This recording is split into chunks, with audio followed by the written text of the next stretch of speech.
Suppose 3 dimensional Cartesian coordinate system में एक plane है P1 और u वेक्टर एक वेक्टर है जो प्लेन को परपेंडिकुलर है। प्लेन के परपेंडिकुलर वेक्टर को हम प्लेन का नॉर्मल भी कहते हैं।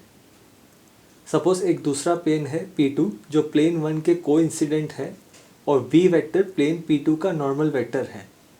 क्योंकि प्लेन्स कोइंसिडेंट है हम कह सकते हैं कि इनके बीच एंगल 0 डिग्रीज है या 180 डिग्रीज है और इनके नॉर्मल वेक्टर्स के बीच भी एंगल 0 डिग्रीज है या 180 डिग्रीज है। अगर दोनों वेक्टर्स सेम दिशा में पॉइंट करते हैं तो इनमें एंगल 0 डिग्रीज है और अगर ऑपोजिट दिशाओं में है तो इनमें एंगल 180 डिग्रीज है।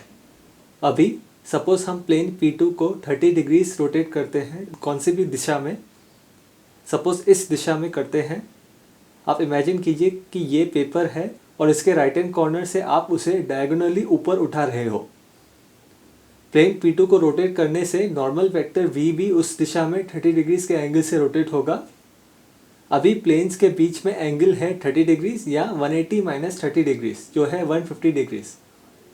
150 डिग्रीज ऑपोजिट साइड में एंगल बनेगा तो शायद उसे देखना कठिन होगा, परंतु आप ऐसे भी इमेजिन कर सकते हैं कि अगर हमने प्लेन P2 को ऑपोजिट डायरेक्शन में रोटेट किया होता 150 डिग्रीज एंगल से तो फिर से P2 इसी जगह पे आता था।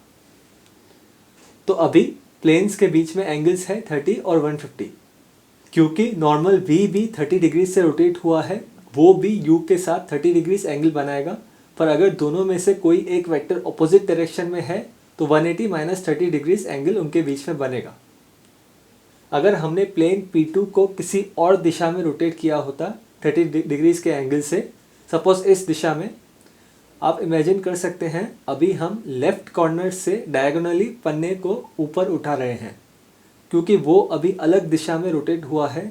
वो अभी 3D में एक दूसरा नया प्लेन है, पर फिर से ये नया प्लेन भी प्लेन P1 के साथ एंगल 30 डिग्रीज या 150 डिग्रीज बना रहा है क्योंकि 30 डिग्रीज से हमने इसे रोटेट किया है और प्लेन के नॉर्मल वेक्टर्स के बीच में भी इन दोनों में से कोई एक एंगल बनेगा। तो यहाँ से हमें दो चीज़ें समझनी है। 3D में कोई भी दो प्लेन्स के बीच में एंगल को हम ऐसे इमेजिन कर सकते हैं। हम इमेजिन करेंगे कि दोनों प्लेन्स पहले कोइंसिडेंट थे, फिर एक प्लेन को किसी एक दिशा में रोटेट किया गया है और जिस एंगल से प्लेन को रोटेशन दी है वो दोनों प्लेन्स के बीच का एंगल है। और दूसरी बात, प्लेन्स के बीच का एंगल वही होता है जो प्लेन्स के नॉर्मल वेक्टर्स के बीच में बनता है। प्लेन्स के नॉर्मल वेक्टर्स के बीच के एंगल को हम डॉट प्रोडक्ट की फॉर्मूला से निकाल सकते हैं। अगर थीटा एंगल है प्लेन्स के दोनों नॉर्मल वेक्टर्स के बीच में तो cosine theta is equal to u dot v divided by magnitude of u times magnitude of v। इस फॉर्मूला में राइट हैंड साइड में हम इस फ्रैक्शन का एब्सोल्यूट वैल्यू लेते हैं।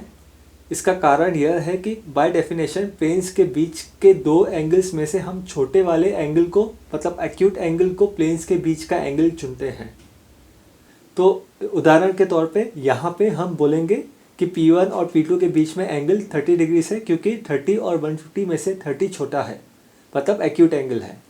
पर जैसे कि हमने देखा वेक्टर्स की डायरेक्शन ऐसी भी हो सकती है कि उनसे हमें प्लेन्स के बीच का ऑब्ट्यूस एंगल मिले। फॉर्मूला में फ्रैक्शन का मॉड्यूलस लेके हम एक तरह से सुनिश्चित कर रहे हैं कि हमें हमेशा एक्यूट एंगल ही मिले वेक्टर्स और प्लेन के बीच का, भले वेक्टर्स किसी भी दिशा में हो। तो प्लेन्स के बीच का एंगल वही होता है जो प्लेन्स के नॉर्मल वेक्टर्स के बीच का होता है। इस वीडियो को देखने के लिए धन्यवाद।